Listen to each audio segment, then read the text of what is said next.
तो guys video को start करने से पहले मैं आप भाइयों को एक चीज़ जो है वो बताना चाहता हूँ। जैसा कि आप जानते ही हो कि मैं पिछले 2 दिनों से वीडियो जो है वो नहीं ला रहा था, जिसका कारण है कि मेरी 2 दिनों से तबीयत बहुत ज़्यादा ख़राब थी, क्योंकि मुझे बहुत ज़्यादा तेज़ बुखार आ गया था, जिसके कारण मैं वीडियो जो है वो रिकॉर्ड नहीं कर पाया। लेकिन देखा जाए तो अभी भी मेरी तबीयत जो है वो पूरी तरह से ठीक जो है वो नहीं हुई है, लेकिन हाँ, इस टाइम पर मेरी तबीयत जो है वो थोड़ी बहुत ठीक हो चुकी है, इतनी कि मैं आपके लोगों के लिए थोड़ी बहुत वीडियो जो है वो रिकॉर्ड कर सकता हूँ। यही कारण है कि आज की जो वीडियो है वो थोड़ी सी शॉर्ट होने वाली है, तो इसीलिए मैं उम्मीद करता हूँ कि आप लोग जो है वो सिचुएशन को समझ पाओगे। लेकिन चिंता मत करो, जैसे ही मेरी तबीयत जो है वो 1-2 दिन में ठीक हो जाएगी तो उसके बाद में मैं दोबारा से आप लोगों के लिए लॉन्ग वीडियो लेकर आ जाऊँगा। तो इसीलिए टाइम को बर्बाद ना करते हुए चलो हमारा जो आज का एपिसोड है उसे शुरू करते हैं। तो जैसे कि लास्ट एपिसोड के अंदर हमने देखा था, जोकिन गाँव होता है वो पोर्टल से होते हुए सीधे जोकिन फैन होती है उसके पास में आ जाता है, और जैसे ही वहाँ पर आता है तो बहुत ही ज़्यादा शौक हो जाता है। और अब जोकिन गाँव होता है वो बहुत ही फनी सा फेस बनाते हुए बोलता है कि मैं तो केवल कुछ ही देर के लिए जो है वो यहाँ से गया था, लेकिन इतनी ही देर में आखिर वो मेरी बड़ी सी लूली जो थी वो कहाँ पर चली गई। और अब उसके इतना बोलते के साथ ही हमारा व्यू जो होता है वो कुछ देर बाद पर आ जाता है, जहाँ पर कि उन लोगों की बातों को सुनने के बाद में किन गाँव जो होता है वो बोलता है कि क्या तुम कहना चाहती हो कि सिचुएशन जो है वो बहुत ही ज़्यादा क्रिटिकल हो गई थी, जिसका वो इसके अंदर चली गई। जो सुनते के साथ ही किन फैन जो होती है वो थोड़ा सा गुस्सा करते हुए जो किन गाँव होता है उससे बोलती है कि अंकल मास्टर, क्या आप जानते भी हो कि जिस गोडश को आप अपने साथ में लेकर आए थे वो लगभग मरने ही वाली थी। अगर सही टाइम पर जो आंट थी उसने आकर हमारी मदद ना की होती तो यहाँ पर केवल हम लोग ही जो है वो नहीं मारे जाते, बल्कि पूरा का पूरा स्टेर स्काई एंशिएंट सिटी के अंदर जितने भी लोग मौजूद है वे सभी भी मारे जाते और पूरी सिटी डिस्ट्रॉय हो जाती। जो सुनते के साथ ही किनगांव जो होता है वो बहुत ही फनी सा फेस बनाते हुए उन लोगों से बोलता है कि तुम इस बारे में नहीं जानते, लेकिन तुम्हारे मास्टर और मेरे द्वारा यहाँ पर एक बैरियर जो है वो सेट किया गया था। तो जब तक तुम लोग जो है वो उस गोडस को टच ना करते तब तक के तुम लोगों को यहाँ पर कुछ भी होने वाला नहीं था, और अगर तुम लोग जो है उसे टच भी कर देते तो ज़्यादा से ज़्यादा तुम लोग जो है वो कुछ देर के लिए फ्रीज हो सकते थे, उससे ज़्यादा और कुछ नहीं। और ऐसा लगता है कि तुम में से एक ने उसे टच भी जो है वो कर लिया था, लेकिन कोई बात नहीं, अब तुम लोगों ने इसकी जो बर्फ़ है उसे भी पिघला दिया है, तो चिंता करने की कोई बात नहीं है। और अब इस चीज़ को सुनते के साथ ही हेला और उसके साथ वाला बंदा जो होता है वो दोनों ही बहुत ज़्यादा हैरान रह जाते हैं, हैरान होते हुए बोलते हैं कि क्या ग्रैंड माँ को इसके द्वारा स्वेलो कर लिया गया। और अब इतना बोलते के साथ ही वो बंदा जो होता है वो चिल्लाते हुए जो किन गाँव होता है उससे बोलता है कि किन गाँव कि तुम लोग मेरी ग्रैंड माँ के साथ में ऐसा कैसे कर सकते हो। जो सुनते के साथ ही किनगांव जो होता है वो उससे बोलता है कि कुत्ते की तरह भौंकना बंद करो और वहीं पर ही नील डाउन करे बैठे रहो, क्योंकि तुम्हें इससे कोई भी मतलब नहीं है। और अब इतना बोलकर किनगांव जो होता है वो सभी लड़कियों से बोलता है कि चलिए इसकी चीज़ के लिए मुझे माफ़ जो है वो कर देना, क्योंकि मैं इस चीज़ के बारे में भूल गया था कि तुम लोग जो है वो अभी भी जवान जहन रियलम पर ही हो, इसीलिए यहाँ पर गलती मेरी है। और इतना बोलते के साथ ही अब किनगांव जो होता है वो चैन किंग के पास में आकर उससे बोलता है कि अपनी बॉडी को रिलैक्स छोड़ दो, क्योंकि मैंने आज से पहले कभी भी नहीं सुना था कि जो एंशिएंट गॉड होते हैं उनके साथ में फ्यूजन भी किया जा सकता है। तो इसीलिए मैं यहाँ पर चेक कर देखना चाहता हूँ कि तुम्हारी बॉडी के अंदर कोई यहाँ पर किसी प्रकार का खतरा तो मौजूद नहीं है ना, क्योंकि यहाँ पर अगर तुम्हें कुछ भी हो गया तो तुम्हारा मास्टर जो है वो मुझे नहीं छोड़ेगा, पक्का वो मुझे यहाँ पर मरते दम तक पीटेगा। और अब इतना बोलते के साथ ही जो किन गाँव होता है वो चैन किंग की जो बॉडी होती है उसे चेक करने लगता है, लेकिन तभी अचानक से चैन किंग की बॉडी के अंदर से बहुत पावरफुल एनर्जी निकलती है, जिस कारण किन गाँव भी पीछे हट जाता है।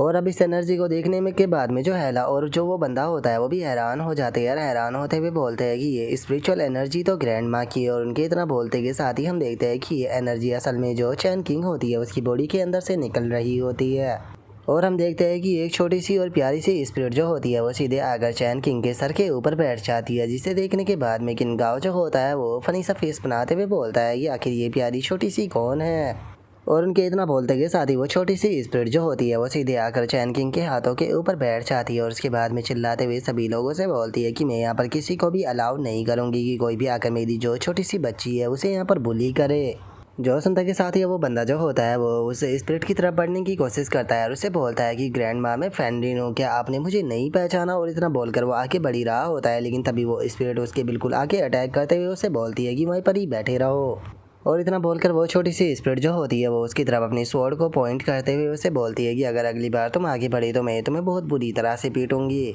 और अब इस चीज़ को सुनकर जो हैला और जो वो लड़का होता है वो परेशान होने लगते हैं, और जो हैला होती है वो बोलती है कि इस टाइम पर जो ग्रैंड माँ है वो इसकी डिवाइन इमेज के अंदर ट्रांसफॉर्म जो है वो हो चुकी है, पता नहीं मैं जो डैड है उसे किस प्रकार इस बारे में एक्सप्लेन करूँगी। और उनके इतना बोलते के साथ ही जो किन गाँव होता है वो खुश होते हुए अपने मन में सोचता है कि क्या बात है, ये तो जो चैन किंग है उसकी डिवाइन फॉर्म के साथ में यहाँ पर मर्ज जो है वो हो चुकी है, जिसका इसकी मेमोरी और पर्सनैलिटी जो है वो ट्रांसफॉर्मेशन के कारण ही लॉस्ट हो गई। अगर इस तरह से देखा जाए तो मुझे नहीं लगता कि ये चीज़ जो है वो बिल्कुल भी बुरी है, और इनकी दोनों की जो ट्रांसफॉर्मेशन है वो भी काफ़ी अच्छे से कंप्लीट हुई है, तो इसीलिए मुझे नहीं लगता कि किसी भी प्रकार का ट्विस्ट रिजेक्शन जो है वो होने वाला है। और उसके इतना बोलते के साथ ही वो छोटी सी स्पिरिट जो होती है वो चैन किंग से बहुत ही प्यार से उससे बोलती है कि तुम्हें चिंता करने की कोई ज़रूरत नहीं है, जब तक मैं यहाँ पर हूँ मैं तुम्हें प्रोटेक्ट करूँगी। और उसके इतना बोलते के साथ ही हम देखते हैं कि जो कैट गर्ल होती है वो चैनी की स्वॉर्ड के साथ में वहाँ पर आ जाती है, जिन्हें देखने के बाद में जो किन गाँव होता है वो बोलता है कि क्या बात है यू और जियाओगू, तुम दोनों भी यहाँ पर आ गए।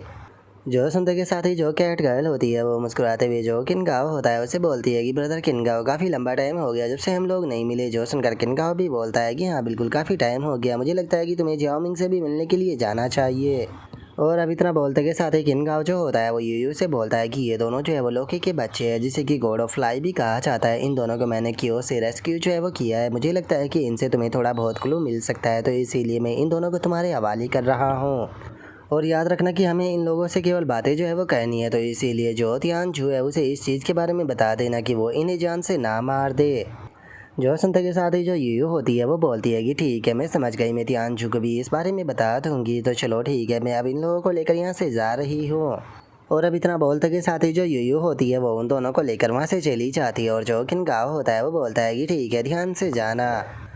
और उसके इतना बोलते के साथ ही कैट गर्ल जो होती है वो इधर देखते हुए बोलती है कि क्या योर मेजेस्टी यहाँ पर नहीं है। जो सुनकर किनगाओ से बोलता है कि वो अभी दुश्मनों को ख़त्म करने के लिए गए हैं, मैं भी वहीं पर ही जाने वाला था, क्या हुआ, क्या कुछ कहना था। जो सुनते के साथ ही कैट गर्ल जो होती है वो बोलती है कि मुझे समझ में नहीं आ रहा कि मैं किस प्रकार बोलूँ, ये तो शुक्र है कि जोई और मेजेस्टी है वो यहाँ पर नहीं है, तो इसीलिए मैं आपको यहाँ पर जो बातें हैं वो बता सकती हूँ। जो सुनने के बाद में किनगाओ से बोलता है कि क्या कुछ हुआ है। जो सुनते के साथ ही कैट गर्ल जो होती है वो बोलती है कि क्या हम लोग जो है वो कहीं अकेले में जाकर थोड़ी देर के लिए बातें जो है वो कर सकते हैं। और अब उसके इतना बोलते ही हम थोड़ी देर बाद का सीन देखते हैं, जहाँ पर कि उसने ईयू के बारे में सारी बातें जो होती है वो किनगाओ को बताती होती है। जो सुनकर किनगाओ जो होता है वो बोलता है कि अच्छा तो वो डीमन गर्ल ईयू जो है वो शैकुलेशन के अंदर से बाहर आ चुकी है, मुझे तो लगा था कि जब तक वो मर नहीं जाती तब तक के शैकुलेशन के अंदर ही रहेगी। जो सुनते के साथ ही कैट गर्ल अपने पास से किसी चीज़ को निकालते हुए बोलती है कि उसकी पोजीशन काफ़ी टाइम से एक ही जगह पर रुकी हुई है, वो अपनी जगह से नहीं हिल रही। मैंने सोचा था कि मैं ये योर मेजेस्टी को हैंडल कर दूंगी, लेकिन इस टाइम पर जो सिस्टर वोलिंग है उसकी सिचुएशन बिल्कुल भी अच्छी नहीं है, और कल से जो येयू है उसकी जो कोऑर्डिनेट है वो भी बहुत ही स्पीड के साथ में मोमेंट जो है वो कर रहे हैं। मुझे ऐसा लगता है कि उसे जल्दी ही जो योर मेजेस्टी है उसके बारे में पता चल जाएगा कि वे 10,000 रेस कंपटीशन के अंदर चीफ रेफरी जो है वो बने हुए हैं, जिसके बाद में मुझे पक्का यकीन है कि वो इस पैलेस पर ज़रूर आएगी। और अब ये योगी इस बात को सुनने के बाद में जो किनगाओ होता है वो धुआं मारते हुए बोलता है कि सच बताओ तो उस लड़की का होना ही अपने आप में एक बहुत बड़ी प्रॉब्लम है। और इतना बोलकर वो कैट गर्ल से बोलता है कि जियाओगी तुमने मेरे पास में आकर बिल्कुल सही डिसीजन जो है वो लिया है, क्योंकि अगर थ्योरिकल देखा जाए तो जो इमोशनल मैटर होते हैं उसे चैनी को खुद ही हैंडल करना चाहिए, लेकिन इस टाइम पर जो सिचुएशन है वो बिल्कुल अलग है। वो लिंक के कारण ऑलरेडी उसका जो अटेंशन है वो उसकी तरफ अट्रैक्ट हो चुका है, लेकिन अगर यहाँ पर जो येयू है वो भी आ जाती है तो इससे मुझे लगता है कि चैनी का जो छोटा सा ब्रेन है वो पूरी तरह से क्रैश हो जाएगा। और अब इतना बोलते के साथ ही जो किनगाओ होता है वो उस कोऑर्डिनेट को अपने पास में रखने लगता है, और उसे अपने पास में रखते हुए बोलता है कि ठीक है तो मैंने फैसला कर लिया है कि इस मैटर को मैं पर्सनली हैंडल जो है वो करने वाला हूँ, तो इसीलिए मैं सीधे अब उसके पास में जाऊंगा और जाकर उसे रोकने के बाद में उसके साथ में थोड़ा डिस्कशन जो है वो करने की कोशिश करूंगा। और मुझे भी लगता है कि सही यही रहेगा कि वो मेरी बात को मान जाए, लेकिन अगर वो मेरी बात को नहीं मानती है तो मैं यहाँ पर अपना जो ब्रदर वाला रिलेशनशिप है उसे दांव पर रखते हुए उस लड़की को जान से मार दूंगा, जिसके बाद में चैनी मुझे जिस प्रकार की भी सज़ा देना चाहे मैं उस सज़ा को पाने के लिए पूरी तरह से तैयार रहूँगा। लेकिन मैं उस बेवकूफ़ लड़की के कारण दोबारा से चैनी को पुराने वाली हालत जो है उसमें जाने बिल्कुल भी नहीं दे सकता। और अब इतना बोलते के साथ ही किनगाओ जो होता है वो किन फैन के पास में आकर उसे आवाज़ लगाता है, जो सुनकर किन फैन जो होती है वो भी उसकी तरफ देखने लगती है।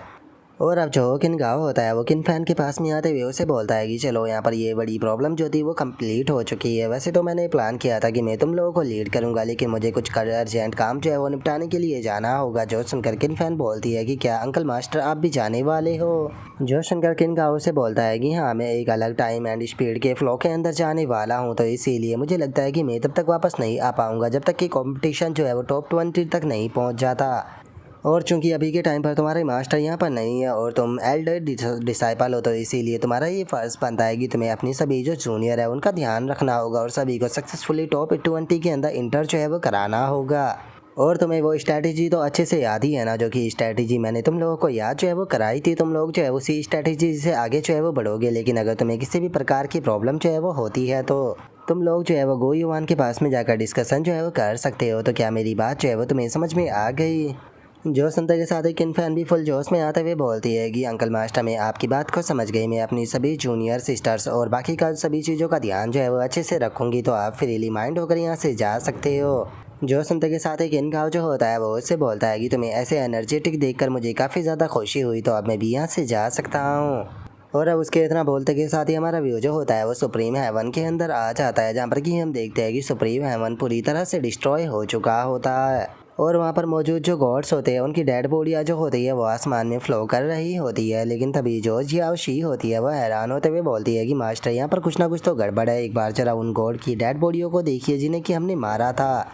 और उसके इतना बोलते के साथ ही हम देखते हैं कि जो गॉड होते हैं उनकी डेड बॉडियाँ जो होती है वो दोबारा से जुड़ने लगती है। और तभी जो थॉर होता है वो हंसते हुए बोलता है कि क्या बात है डाउसन, तुम्हें ये चीज़ जो है वो रियलाइज़ हो गई। और उसके इतना बोलते के साथ ही जो ज्यूस होता है वो भी हंसते हुए बोलता है कि इसका मतलब डीमंस एक्ट के द्वारा दी गई इन्फॉर्मेशन जो थी वो बिल्कुल करेक्ट थी। क्योंकि अगर थर्ड वर्ल्ड डिस्ट्रॉइंग डिजास्टर की बात की जाए, अगर उसका डाउसन जो है वो यहाँ पर होता तो वो हम सभी को पता नहीं कब का ख़त्म कर चुका होता। लेकिन तुम्हारे पास में अभी वो पावर नहीं है जो कि थर्ड वर्ल्ड डिजास्टर के टाइम थे। इसका मतलब ये साफ है कि डाउजन तुम इस टाइम पर इंजर्ड हो। जो सुनते के साथ ही अब जो ओडिन होता है वो भी आगे आते हुए बोलता है कि सुप्रीम हेवन जो है वो असल में hell of the infinity reincarnation है। इसे बनाने के लिए जो वेस्टर्न वंडरलैंड के 5 यूनिवर्स है उसकी सभी सोल को सेक्रीफाइस कर उनकी डिवाइन पावर से इसे कंबाइन कर बनाया गया है।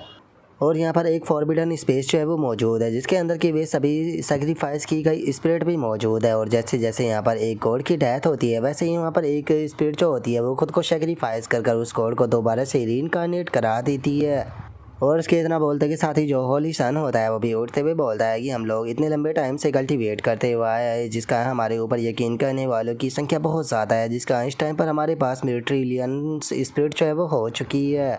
और इसीलिए हम लोगों ने ये स्पेशल स्पेस जो था वो बनाया था तुम्हारे लिए। यहाँ पर एक तरह से तुम्हारी मौत जो है वो होने वाली है। हम मानते हैं कि हम लोगों ने पता नहीं कितनी ज़्यादा गलतियाँ जो है वो इस चीज़ में की है, लेकिन तुमने केवल एक ही गलती है की है। यहाँ पर आकर तुम्हें डाउजन यहाँ पर नहीं आना चाहिए था। यहाँ पर आने का तुम्हारा मतलब था कि तुम्हारा अब मरना तय है। और उसके इतना बोलते के साथ ही जियाओसी जो होती है वो चैनी के पैनल को चेक करते हुए अपने मन में सोचती है कि मास्टर की स्पिरिचुअल पावर जो है वो काफ़ी स्पीड के साथ में ड्रॉप हो रही है। इनकी कम से कम 10% स्पिरिचुअल पावर जो है वो ड्रॉप हो चुकी है। आज से पहले कभी भी मैंने इस प्रकार की चीज़ जो है वो होती हुई नहीं देखी। यहाँ तक कि बाहर के वर्ल्ड के साथ में जो कनेक्शन है वो भी पूरी तरह से कट हो चुका है। तो क्या इसका मतलब ये साफ है कि यहाँ पर जो ये एविल कोड है क्या इस सच में मास्टर की विल को कंज्यूम कर रहे हैं?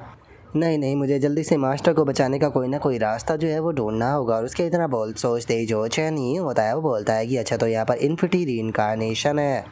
और अब इतना बोलते के साथ ही हम देखते हैं कि जो चैन ही होता है वो अचानक से अपनी पंच को बना लेता है। और अब अपने पंच को बनाते के साथ ही सीधे जो स्पेस होता है उसके ऊपर मार देता है। और अब हम देखते हैं कि चैनी के उस पंच के कारण वहाँ का जो स्पेस होता है वो पूरी तरह से क्रैक हो जाता है, जिसका स्पेस के अंदर वहाँ पर एक बहुत बड़ा होल जो होता है वो अपेयर हो जाता है। और अब इसी के साथ में हमारा जो आज का एपिसोड है वो भी कंप्लीट हो जाता है। तो नेक्स्ट एपिसोड के अंदर देखिए कि आगे क्या होता है। अगर आप लोगों को वीडियो अच्छी लगी हो तो लाइक करना, चैनल को सब्सक्राइब करना। मैं मिलता हूँ नेक्स्ट एपिसोड के अंदर, तब तक के लिए बाय बाय गाइस।